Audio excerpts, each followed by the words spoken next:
बच्चों आज से शुरुआत करेंगे क्लास 12 फिजिक्स के साथ, जो कि बहुत ही इंपॉर्टेंट है, गॉस की थ्योरम, गॉस की प्रमेय, जो कि एग्जाम में बार बार क्वेश्चन आता है। 3 नंबर में क्वेश्चन पूछता है, 5 नंबर में नहीं पूछता है।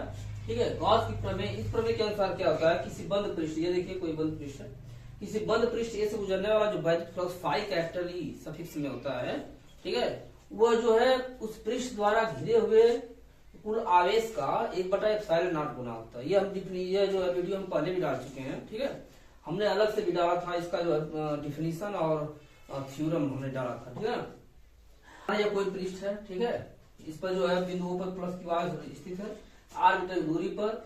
यह जो है इसके गोलीय पृष्ठ पर कोई बिंदु P है, जिसके चारों ओर क्षेत्रफल जो है अल्पांश क्षेत्रफल dA है। ठीक है, जिसके संगत जो है क्षेत्रफल वेक्टर dA वेक्टर है, और यहाँ से जो बाहर की ओर अभिलंब अंदिश जो खींचा गया है, ठीक है, यह क्षेत्रफल वेक्टर के साथ ई वेक्टर वैद्युत क्षेत्र और इसके बीच का कोण थीटा है। ठीक है, समझा ना।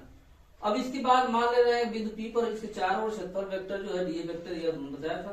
किसी गोलीय पृष्ठ द्वारा उसके केंद्र पर अंतरित कोण को घन कोण कहते हैं, या डी ओमेगा है। ठीक है, इतना समझ में आ गया आपको।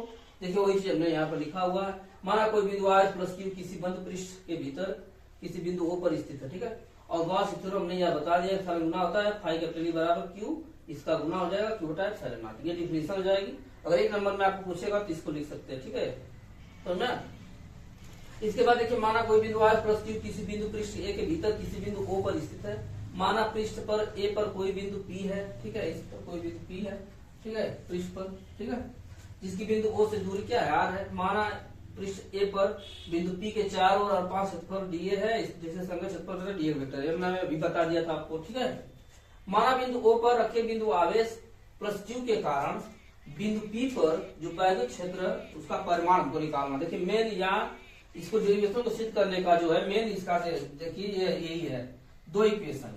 ठीक है, 2 इक्वेशन की मदद से आप जो है गॉस थ्योरम सिद्ध कर सकते हैं। हिंदी में जो लिखना रहेगा आप जो है चित्र देखकर आराम से लिख सकते हैं। ठीक है बच्चों, अब देखिए यहाँ पर इसका परिमाण जो है E बराबर हो जाएगा 1/4πε0 Q बटा R स्क्वायर, समीकरण हो जाएगा। बहुत ही इंपॉर्टेंट, दोनों इक्वेशन से आप मदद से गॉस की थ्योरम सिद्ध कर सकते हैं आसानी से। ठीक है, तो इसके बाद हम निकालेंगे जो है अल्पांश क्षेत्रफल dA वेक्टर से बाहर की ओर जो है दिष्ट वैद्युत फ्लक्स निकालेंगे। डी फाई कैपिटल ई बराबर ई dA होता है।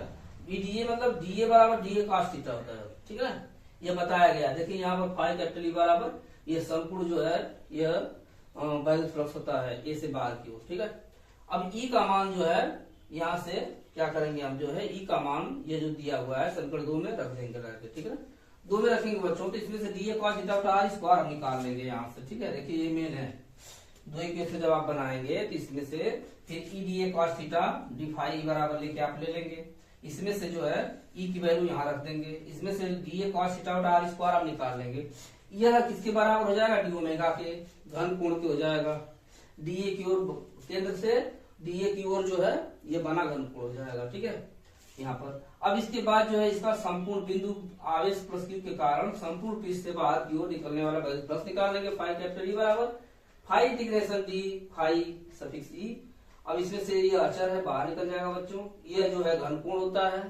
ठीक है, समझा ना, यह जो है घन कोण है। यहाँ पर डी ओमेगा क्या है, डी ओमेगा जो है हमारा बिंदु ए से बाहर की ओर निकलने वाला संपूर्ण घन कोण है, अर्थात उसको हम कर सकते हैं फाई डी ओमेगा बराबर 4 पाई हो जाएगा।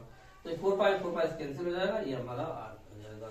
ठीक है बच्चों, ये बहुत इंपॉर्टेंट है, हर बार बोर्ड एग्जाम में पूछता है क्वेश्चन। ठीक है, तो वीडियो को शुरू से जरूर देखिएगा और वीडियो ज्यादा शेयर करें दोस्तों के साथ। जो है वीडियो को बार बार रिपीट करके देखिए, बहुत ही इंपॉर्टेंट है क्वेश्चन ये बच्चों। ठीक है।